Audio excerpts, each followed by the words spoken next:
Hey everybody, it's Becca here from Motivate Health and Lifestyle Coaching.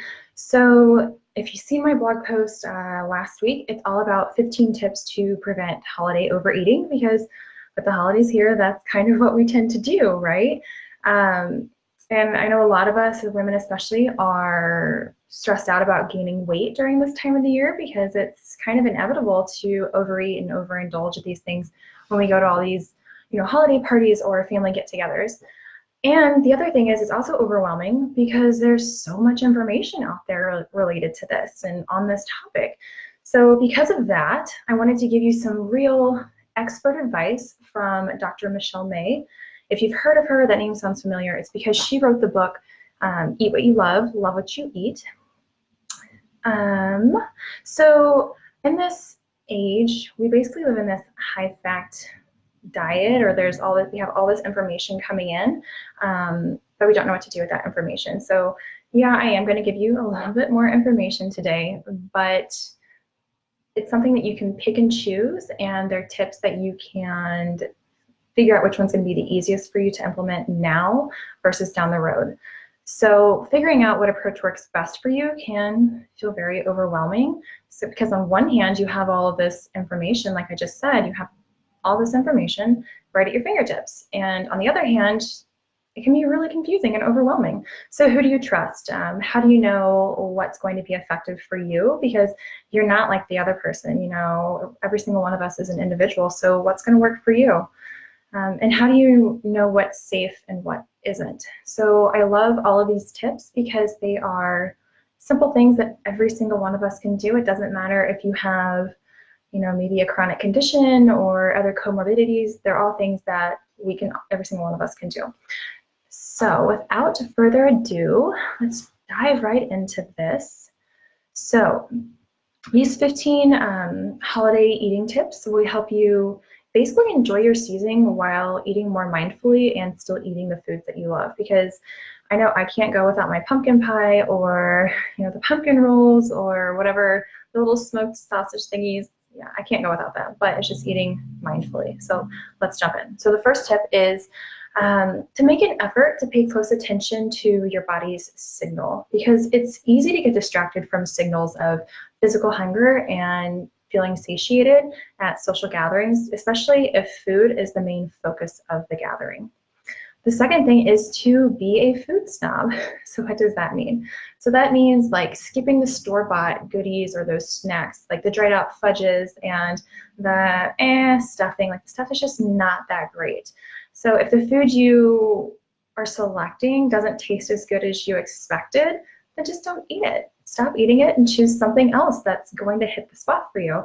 And think how much less you'd eat if you only ate those things that tasted like super fabulous and were super delicious. The third thing is to think of your appetite as an expense account. So how much do you want to spend on appetizers or the entree? Do you want to save room for dessert? Just kind of go through this process mentally to avoid eating too much food and feeling uncomfortable the rest of the evening. The fourth is to pace your eating prior to the event so that you'll be hungry but not completely starving by the time you get there and have your meal. And don't follow the advice that you should eat a full meal before you go to a party so that you're not tempted, because that's ridiculous. You're probably going to eat a bunch of good stuff while you're there. So why not be hungry? You don't want to be completely starving, but you don't want to be completely full either, because then you're already overeating from the get-go. Next, you can socialize away from the sight of the food. Many people are like food suggestible, so they just hang around the buffet line basically, and just hanging around that might cause you to not even consciously reach for those snacks, so you're eating more food than you really intended or realize that you're doing. Next is to survey all the food that's available before you make your choices. So choose the foods that you really want the most at that time, and remind yourself that you can have those other foods later. It's not like you have to, stuff everything in your mouth all at one time, because not everybody's going to eat everything all at once. So get your favorites first and then go back for seconds later. The seventh thing is, if the food is really as special as you're making it seem, then give it your full attention rather than eating on autopilot, because eating mindfully naturally reduces distractions, and you're just sitting down and being present with your food. I've talked a lot about this in the past. So just being present with that, even if it's like a cookie or a brownie, just be present with that and taste how great it is. Just appreciate how it looks and how it smells, and actually take a breather while you're chewing. Put your fork down or just set it down for a second and just chew it. And next is, if the food doesn't taste as good as you expected, then stop eating it and get something else. You don't have to eat it just because you picked it up.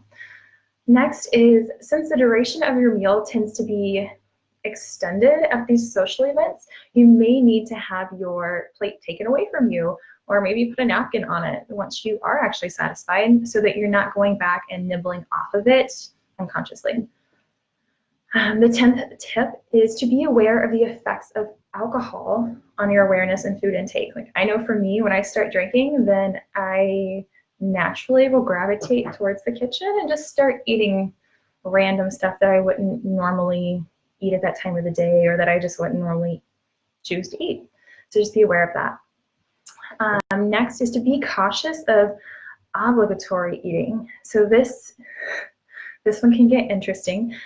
Eating just because it's on the table or on your plate, maybe because you paid for it, or it's free, or because maybe your grandma or so-and-so made it for you, you're obligated to eat that.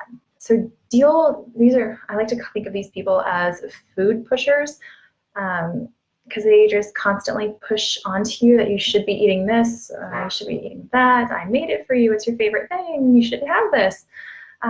So you can deal with them in a polite but firm no thanks. If you're concerned about hurting their feelings, just ask them for the recipe, or maybe ask for a small portion to take home with you so that you can have it later. Next, you can avoid eating food just because it's there. Grazing unconsciously leads to fullness from food that you probably won't even remember enjoying or remember eating later on.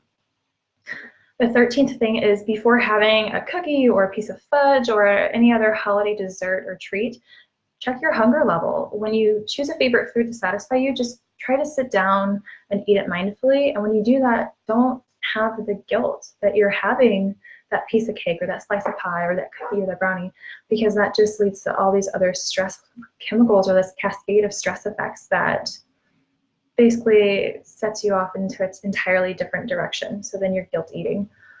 14th is, if you're at a restaurant, the portion sizes are usually larger, and often it's enough for 2 for the price of 1. So consider appetizer portions, co-order, or maybe co-eat with your dining partners, or have the server package up your meal as soon as you feel like you're satisfied, so it's not sitting there staring at you. And the last tip is to look for opportunities for enjoyable movement. So take a walk after dinner. I mean, there's so many Christmas lights out. Why not just take a walk, enjoy the scenery, and do a few laps around. If you're at a mall or somewhere like that, then just maybe go shopping. Or if you're having people over, take the guests out to see some local attractions. The most important thing of all of this is to delight all of your senses. Really enjoy the atmosphere and the company, the people that are around you, and whatever traditions you may have, because it's not just about the food. So what can you do now? I always like to offer my clients a complimentary discovery session before they work with me on any of my programs. This gives them the opportunity to ask whatever questions they might have and to just learn more about the programs and my coaching philosophy and how I interact with my clients. So if you're interested in that, you can schedule your discovery session at the link above. I can put that in the comments too. There's that.